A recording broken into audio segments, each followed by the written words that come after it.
इस बीच में यदि कोई व्यक्ति होश में आ जाए और मन फिरा ले तो परमेश्वर का लक्ष्य 3.5 साल में अंधकार के साम्राज्य को अनुमति देने के द्वारा वापस लौटाने का जो काम था वो पूरा हो जाएगा।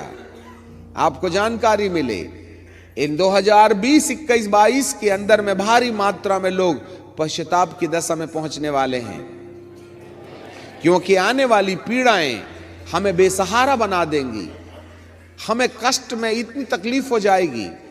इंसान जो अब तक परमेश्वर को नहीं खोजता था उसको खोजना शुरू कर देगा। जो ढिठाई और मक्कारी करके परमेश्वर के प्रति लापरवाह थे वे जागृत होने लगेंगे। याद रखिएगा, इसी बीच में जैसे जैसे विपत्ति बढ़ेगी,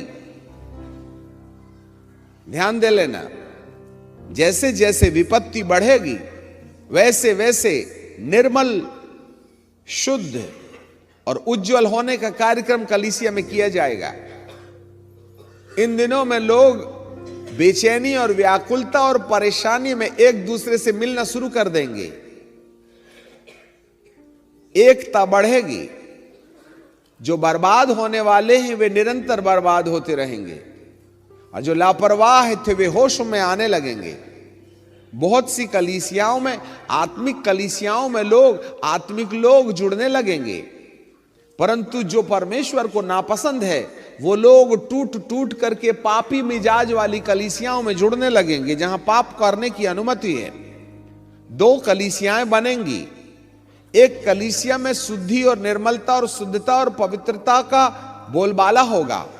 दूसरी कलीसिया में संसार के साथ समझौता के साथ जीवन जीने वाले लोगों की बड़ी भीड़ होगी, जो पाप में रहकर के प्रभु की भक्ति करना पसंद करेंगे। परंतु दूसरे ओर ऐसे लोग होंगे जो पाप का बहिष्कार करते हुए केवल पवित्रता का आधार बना के मेरे परमेश्वर की आराधना करने वाले होंगे। दोनों कलीसियाएं पीक पॉइंट पर होंगी। पवित्र होने वाले निरंतर पवित्र होते चले जाएंगे। मसीहियत के अंदर में दुष्टता जिस तरीके से बढ़ रही है वो भी इतनी पार हो जाएगी चरम सीमा में कि उन्हें बाइबिल के वचन याद आना भूल जाएंगे वो लोग। दोनों कलीसियाओं में तरक्की होगी। एक पवित्रता वाली कलीसिया बढ़ेगी, इसलिए कुछ लोग बिगड़ी कलीसिया से हट करके सुधरी कलीसिया में आना शुरू हो जाएंगे, और जो अच्छी कलीसिया में संगति रखते हैं वो लोग जो समझौतापूर्ण जीवन जीना चाहते हैं वो शुद्ध होने वाली कलीसिया से बाहर आकर के पापी कलीसिया में मिलने लगेंगे, जिससे कि पाप करने की स्वतंत्रता मिले। दोनों कलीसियाएं बढ़ेंगी। गलत सिद्धांत फूलेगा फलेगा, पवित्रता भी चरम सीमा में होगी। मुझे नहीं मालूम किसको प्रभु ले जाएगा। जिसका नाम जीवन की किताब में लिखा हुआ होगा, जिसके माथे पर परमेश्वर की मोहर होगी, उसके निकट नहीं जाना। भेड़ और बकरियों के अलग किए जाने का कार्यक्रम हो रहा है। गेहूं और भूसियां अलग की जाएंगी। जो गेहूं भूसी नहीं छोड़ेगा, जो गेहूं भूसी नहीं छोड़ेगा, अंदर गेहूं है ऊपर भूसी है, वह गेहूं के खत्ते पर नहीं रहेगा, वो पछोड़ दिया जाएगा। इवन दो गेहूं अंदर है परंतु उसकी भूसी अलग नहीं हुई, तो गेहूं गेहूं होने के बाद भी भूसी के कारण भूसी वाले खत्ते पर इकट्ठा किया जाएगा और आग में झोंका जाएगा। जो लोग समझौता पूर्ण जीवन जीने के लिए तैयार हैं वो लोग विश्वासी होने के बावजूद भी आग के कौर बन जाएंगे, परंतु जो गेहूं भूसी उतार चुका होगा केवल वही है जो गेहूं के खत्ते पर इकट्ठा किया जाएगा, वही प्रतिफल पाएगा। और यीशु मसीह भूसी चढ़ी गेहूं को नहीं केवल गेहूं को ले जाएगा। कहीं ऐसा ना हो कि गेहूं भूसी छोड़ना ना चाहे तो वह कभी भी गेहूं के खत्ते पर चक्की पर आटा पीसने नहीं जाएगा, नहीं तो रोटी खराब हो जाएगी। मेरा परमेश्वर एक भी बिना पश्चाताप किए व्यक्ति को ऊपर ले जाने की गलती नहीं करेगा, क्योंकि लूसीफर को गिरा के बड़ी मुश्किल से परमेश्वर ने स्वर्ग साफ किया है और अब किसी भी अपराधी को ऊपर जाने की अनुमति नहीं देगा मेरा प्रभु। इसलिए हमारी आपसे सलाह है, जितना भी 2 नंबर का धंधा है, जितना भी कर्मकांड है, जितने भी बैर विरोध हैं, जितनी भी डाह जलन है, जितने भी प्रकार के उपद्रव आज मसीह कलीसिया के अंदर में पाए जाते हैं, यदि वे अपने आप को सुधार में बदल दें तो आने वाली 3.5 साल की विपत्ति से आपका बचाव हो सकता है।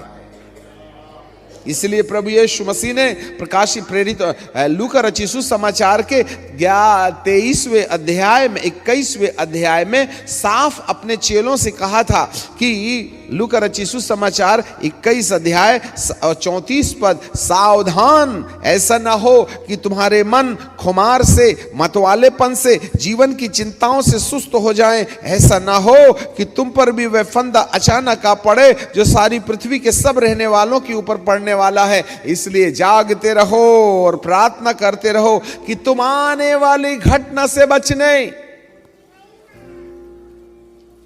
हालेलुया। कैसे बचिएगा आने वाली घटना से जो सारी पृथ्वी के ऊपर आ रही है?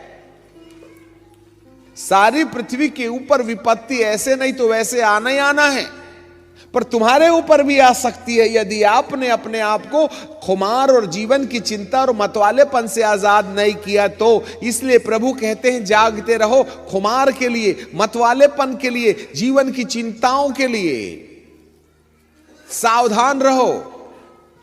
कहीं ऐसा ना हो ये भूसियां गेहूं के खत्ते से आपको बाहर कर दें। पश्चाताप आपका चुनाव नहीं है, पश्चाताप मजबूरी होगी। इसलिए परमेश्वर को पश्चाताप करने के लिए मजबूरी वाली परिस्थितियों को ना आने दिया जाए। आप आज ही पश्चाताप कर लें, आज ही अपने आप को पवित्र आत्मा के सब्जेक्शन में ले आएं, आज ही उन तमाम रिश्तों को तोड़ दें जो नाजायज हैं, आज ही उन रिश्तों को जोड़ लें जो जायज हैं। आने वाली विपत्ति से बचाव हो सकता है। पहले स्वर्गदूत को कहा कि विपरीत, यहेजकेल के 9 अध्याय में, कि विपरीत परिस्थितियों के द्वारा जहां कहीं लोग झुलस रहे हैं और वे समझौता नहीं कर रहे हैं, ऐसे समय में उन तमाम लोगों के माथे पर मोहर कर दो जो दुख की वादियों में भी प्रभु के साथ चलने में समस्या, कठिनाई, सताव तो झेल रहे हैं। ऐसे लोगों को मोहर कर दो जो घृणित कामों में हाथ नहीं लगाए और घृणित काम वाले उनको सताते रहे, जो दुख के मारे सांसें भर रहे हैं। यहेजकेल 9 में 4 में उनके माथे पर मोहर कर दो। अर्थात इन समयों के अंदर कलीसिया पर जो सताव आएगा, जो सताव में भी खड़ा रहेगा, वो परमेश्वर की ओर से मोहर लगाया जाएगा। और जो सताव में प्रभु को छोड़ के चला जाएगा,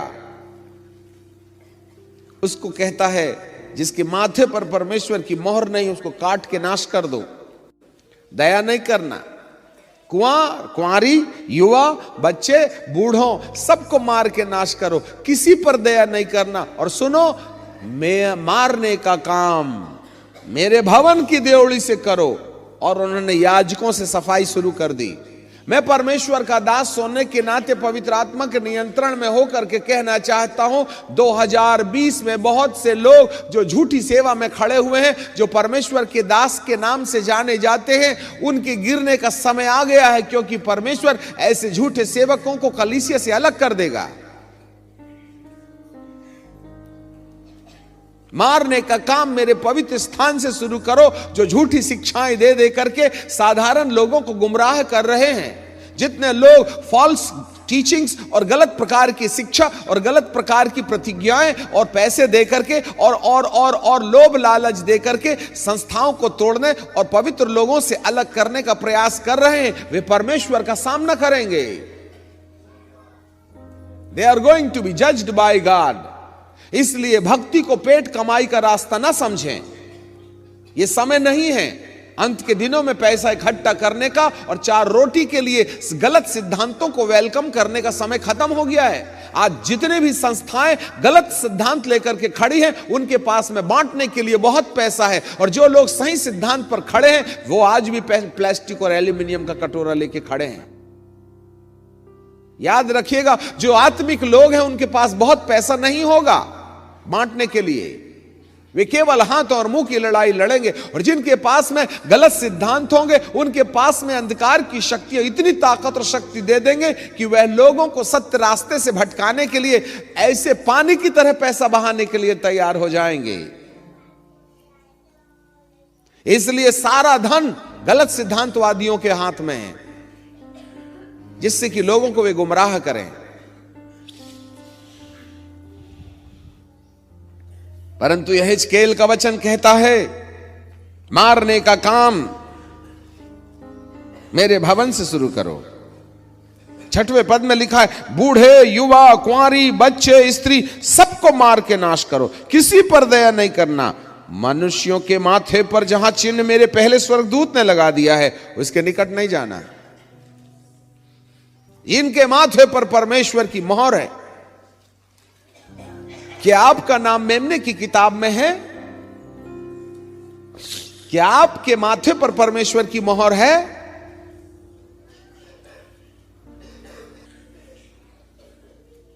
मेरे पवित्र स्थान से आरंभ करो। और उन्होंने पुर्रियों से आरंभ किए जो भवन के सामने थे। The first judgment will come upon the people of God. सबसे पहला न्याय पादरियों के ऊपर से आएगा, जो झूठी शिक्षा दे रहे हैं, जो लोगों को सत्य पथ से भटकाने का प्रयास कर रहे हैं, जो सुसमाचार में मिलावट कर रहे हैं। उनका समय खत्म हुआ।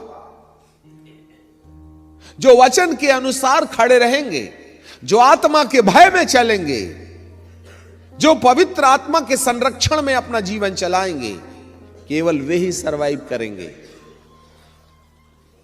जो वचन पर खड़ी कलीसियाएं हैं वे बची रहेंगी। जो आत्मा के अनुसार चलने वाली कलीसियाएं हैं वे बची रहेंगी। झूठी कलीसियाओं पर गाज गिरेगी।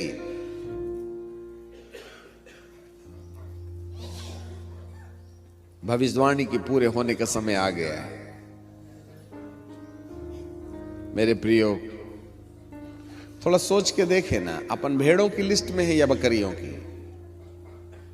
मेमने की जीवन की किताब में अपना नाम है यह संसारवाद की। क्या हमारे माथे पर परमेश्वर ने वचन की खराई पर चलने के कारण 3 दांते वाली चाबी, जिसमें पवित्र आत्मा का प्रेम, आनंद और शांति है, वो वाली मोहर लगी है क्या? केवल आनंद, शांति और प्रेम जिसके माथे पर होगा वे सुरक्षित बचेंगे। बचाव का और कोई तरीका नहीं। आपकी जितनी पहुंच है लगा लीजिए। आप जितने चतरे हैं उतने चतरे हो जाइए। जितना दिमाग लगाना है लगा लो। परंतु जिसने पवित्र आत्मा के द्वारा आने वाले प्रेम का बहिष्कार किया है, जिसने पवित्र आत्मा की शांति का बहिष्कार किया है, वो बाइबल के ज्ञान का बड़ा भारी विद्वान भी हो सकता है। उसको सामना करना पड़ेगा, क्योंकि आप परमेश्वर की योजना से बाहर चले गए हैं। You have neglected the divine plan of God. You are not a full righteous. पवित्र आत्मा ने आपके जीवन के अंदर में आनंद और शांति नहीं देने के द्वारा आपके माथे के ऊपर से मोहर चली गई। याद रखना, दूसरा स्वर्गदूत तलवार लेकर के आपके सामने में खड़ा हुआ है। यदि माथे पर पवित्र आत्मा का प्रेम, आनंद और शांति की मोहर नहीं देखेगा, यदि तलवार चले तो जवाबदारी परमेश्वर की नहीं है।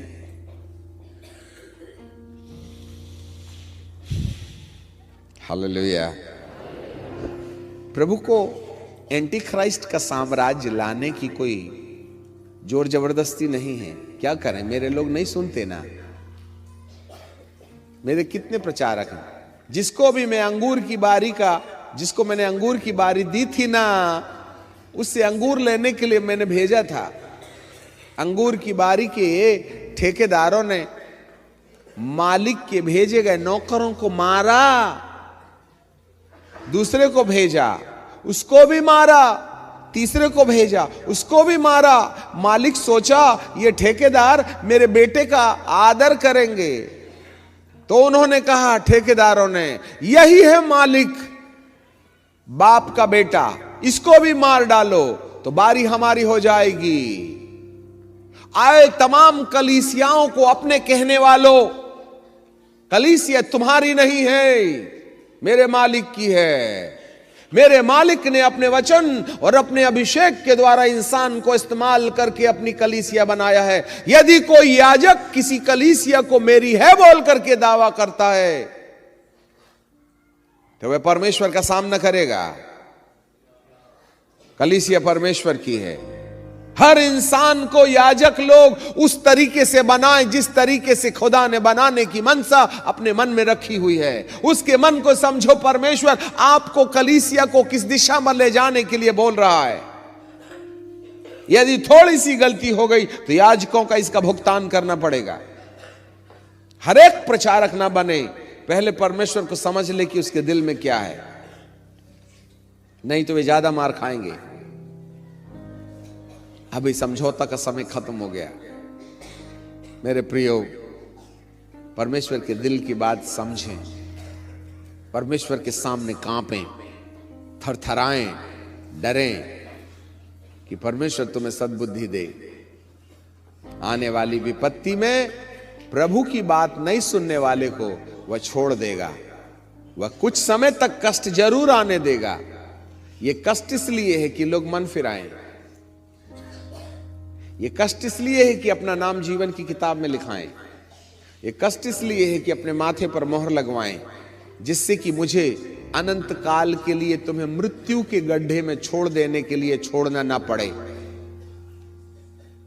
वरन इस पश्चाताप की बेला में मैं हर एक को अवसर दूंगा। तुमने मेरे प्रेम की एक तरफा किताब में नहीं पढ़ा तो ठीक है, कम से कम दो तरफा वाली किताब से सीख लो और मन फिरा के मेरे पास आ जाओ, तो मैं तुम्हें अपने साथ ले चलूं।